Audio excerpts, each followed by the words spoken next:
What up, Dokkaners? Super Dragon Ball Heroes crossover campaign is confirmed to be happening November 2024. This was shown to us in the Global Dokkan Producers Letter video that happened a couple of days ago.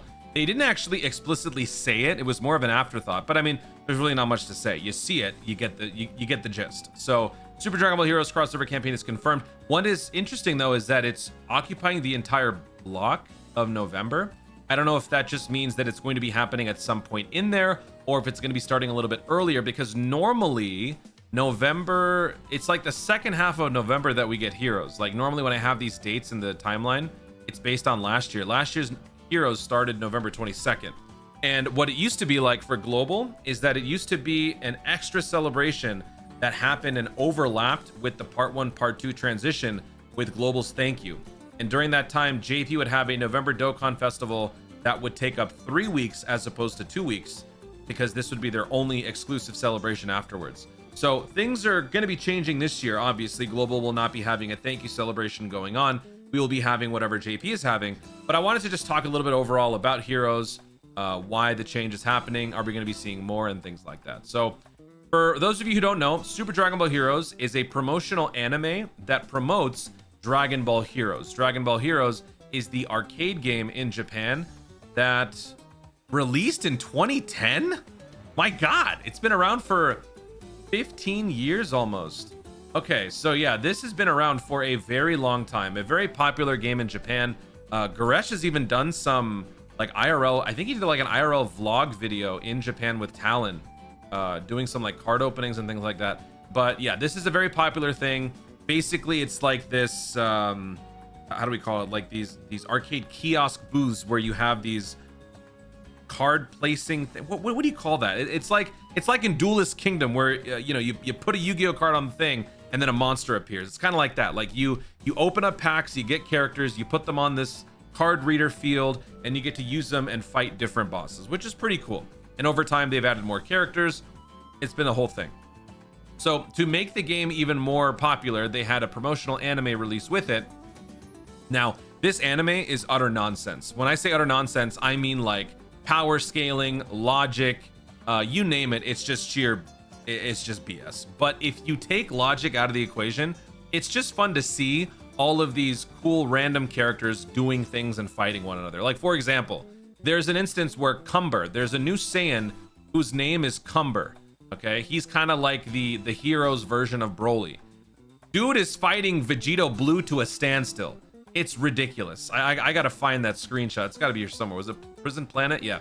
Dude, Cumber is apparently so strong that Blue Kaioken Vegito fights him to a standstill. I mean, really, like that's just, it's nonsense. But it's all fun. So like there's Golden Cooler, there's Golden Meta Cooler, there's Majin Omega Shenron, there's all sorts of craziness. Generally, it is a breeding ground for insane characters that you wouldn't normally expect. So what happens every year is that Dokkan indulges in this nonsense by giving us a little extra celebration towards the end of the year. What this ultimately means for the meta of the game, overall, it's not really consequential. They're fun characters. Over the years, they have gotten better. And in all fairness, last year's banner units were actually so good, in fact, that they were competitive in the new challenge content, probably until maybe like this year's Golden Week, maybe even further. So yeah, they have done a decent job of making the units better, but in general, in the grand scheme of things, these guys don't contribute much. So just like every other year, this year, we probably won't see a whole lot of people summoning, but the key difference this time around is this might be the last time that we ever see Super Dragon Ball Heroes as a crossover campaign, because we don't know what this means for the future. One thing that we only got confirmed was the fact that it's happening this year, but since Heroes has since been discontinued and they are instead going to be moving forward with Dragon Ball Super Divers, which is what I talked about in my... What? Oh, people can post reviews. Okay, I was like, wait, what am I posting? I'm not posting anything publicly. Yeah. So since Dragon Ball Heroes is discontinued and Divers is going to be starting out, are they going to start promoting Divers from next year? Are they going to continue with Heroes in Dokkan as just more celebrations or what? Because ultimately, I feel like the point of it, it's a crossover campaign. It's meant to be like cross promotion. So if there's no reason to promote the property, why do it? This year, probably because it was already pre-planned, which is fine. But starting next year, will it happen? That's the big question. And if it doesn't happen, then this might end up being the last year that you get to summon for these characters. Now, when it comes to the summoning aspect of the celebration, they do a good job at making this a very appealing summon, because every summon is a guaranteed featured SSR pull. No matter what you do on a multi, you will always get a copy of one of the new characters. And with each year that passes, the unfeatured library expands with more Dragon Ball Heroes characters. And now I believe we're at around a 3-year buffer between the unit's initial release and their eventual EZAs. So now that we're approaching 2024, back in 2023, the latest class of EZA characters were featured in this banner back here in 2020. So for 2024, we'll be seeing some more characters from 2020 and 2021. But with so many characters releasing, how are they going to be doing this if this is in fact the final celebration? Are they going to give us like a going out of business sale where they give everybody their EZAs, or what? I really don't know. So we're going to be going over those various things. But again, when it comes to summoning, it's a general feel-good moment, because every summon you do, you get a new character, and the unfeatured pulls give you any one of these characters, which is awesome. And looking at this, 1, 2, 3, 4, 5, 6, 7, 8 of all of these characters had EZAs last year. So this year they'll be adding a whole lot more. I believe they added like 9 or 8 last year. Let's see. These are all the new characters. This is a Super Strike unit, so that doesn't even count. Extreme Z Awakenings, 1, 2, 3, 4. Okay, we're not gonna count that. 1, 2, 3, 4, 5, 6, 7, 8, 9. There were 9 EZAs last year, one of them being free to play. And actually, I think it's always been 8 or 9. Because yeah, 2023 we had these, so that's 8. 2022 we also had 8. 2021 we had 7. So at least we can expect 8 more EZAs this year. In terms of a free-to-play unit receiving an EZA, I think there's only one option, and that is the Scientist Toa. So this is my list of candidates for EZAs. Basically, anybody who is left from 2021 must awaken, I feel like. Like, everyone from 2021 has to receive an Extreme Z Awakening, especially these first 5. I think these are like the old... They were featured, their initial SSRs released, I think, in 2020? No, 2019, yeah. They initially released 2019, but their Dokkan Awakenings happened in 2021, so 2 years later. They don't do that anymore. Last year, so what they used to do is they would have like a bunch of new characters, and then they would have 2 characters who don't get their Dokkan Awakenings until the following year. But then last year, everybody had a Dokkan Awakening. There was no new character that didn't have anything. Maybe they were kind of expecting this. So this year, everyone is going to be new, so I don't think they're going to be bringing back any old characters on like the featured side. Anyway, yeah, these guys have got to EZA. The support Goku Vegetas, I think these units, when they EZA, they're not only going to be good, they are going to be so good that you're going to see them on some meta teams, potentially outside of Heroes, because these guys support Goku's family and Vegeta's family at 40%. With the EZA, they will obviously be supporting at 50%. 50% supports are easy now. Like, you see this all the time. And what else they can do will remains to be seen. They are greatly stacking units. So they're kind of like the Gohan. Will they give him damage reduction or guard or something like that? I feel like these two can kind of break out of the Heroes trap. And these guys, these are the main characters, the main headliner characters from 2021. So they might be a little bit less likely. They're only here out of the fact that they're just simply from 2021. But these guys might be held off. Like, this guy is a full-on leader. Like, this guy, what? He leads, was it 170%? 200%? Let me see. I don't remember. L'Oreal Trunks, Dokkan Awakening. Oh, 170%. Yeah. If he gets one, great. I don't expect he will, though. Like, if I were to be honest completely, I think it will probably be these 5 and then these 4. So 9 EZAs, maybe 10 if you include the free-to-play. This is the only free-to-play unit left. So yeah, hot take, it's going to be these 10 characters. We're going to get the remaining 2 grade 8 power EZAs because we got the Vegito and the Brolys back 2 years ago, right? Or whenever it was. Those 2 got their EZAs, so these 2 should also. So yeah, it's going to be these 10. That's my guess. As far as the headliners, it could be anything. Like, it depends on where you approach this from. Are you approaching this from the perspective that Heroes is going to be gone forever? This is going to be the last time that we ever see Dragon Ball Heroes? If so, then I think it might be better off that we approach this from, like, covering all of the... What is happening?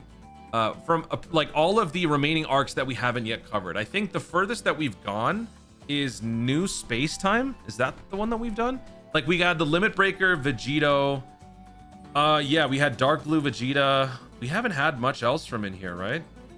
Dr. Wheelo. Oh yeah, dude, Dr. Wheelo's full on Colonel Sanders in here. Super Saiyan 3 Masked Saiyan is here. Dude, I need Royal Blue Gogeta. There's Majin Omega Shenron. So like there's so many different characters. Oh yeah, you got the Dual Strike Goku, Xeno Goku. We have Vegetarian Goku who eats a tree. All of these different characters have their own claims to fame. But if this is going to be the final year, then I think a better way to go about this is to give us sort of the best of from the various arcs. And that would also include the Demon Invader Saga, which also includes this horrible CGI stuff. This is like straight out of Heroes World Mission. This is my personal opinion. I hated this. I hated this arc because first of all, Ozoto is dumb. He's just a dumb, plain villain. Oh my God, another character who absorbs people. Oh. And yeah, I liked the hand-drawn stuff. Seeing it go to full-on 3D was just driving me crazy. It was like I was watching a machinima or something like that. So like, I don't know, throw this guy in there, make him a summonable character. I don't know if we need a UI Goku because UI Goku is just universal. Like every UI Goku will be good. We don't need a UI Goku. Give us more unique characters. Like make the free-to-play character Vidro, who's the one who's in love with Yamcha. We don't need like an alternate Piccolo. We don't need an alternate Gohan. Super Saiyan 3 Bardock we already have. Ios would be good. You know, just like throw all the unique characters in here. I think that'd be fine. Like even if it means not getting all the various fusions, as much as I would love to have more fusions. Maybe if we have like Royal Blue Gogeta, Super Saiyan 4 Kaioken Gogeta, and then maybe like Blue Kaioken Vegito. I feel like that would be enough. We don't need to go further than that and do anything else if they already exist in the main canon. So yeah, those are my overall thoughts. As far as when we can start to expect some news from this, I don't know what they're gonna do because I remember last year, September 30th, in fact, is when I made a video talking about Heroes, and there was a live stream that was scheduled. Since Heroes is gone now, I don't think there's gonna be a live stream. So if anything, they might do like a Dokkan Now presentation talking about the upcoming festivities, but we still have some time. This is not gonna be for a month. Assuming a lot of people skip the Vegeta Dokkan Festival, the month of October overall, this might be potentially where people invest some stones in if you guys want to be a part of the Heroes history, because if it goes away, you'll never be able to summon for it again. It's kind of like me and Arale. I was never around during the days of the Arale cross promotion or the One Piece collab and all that stuff, so I will never ever have those characters. It will forever haunt me anytime somebody brings that up. So that might be something that happens for some of you guys who don't summon for this one. So I feel like some people will probably summon for these. Maybe not a whole lot, but at least a little bit. And let's see what that does moving forward.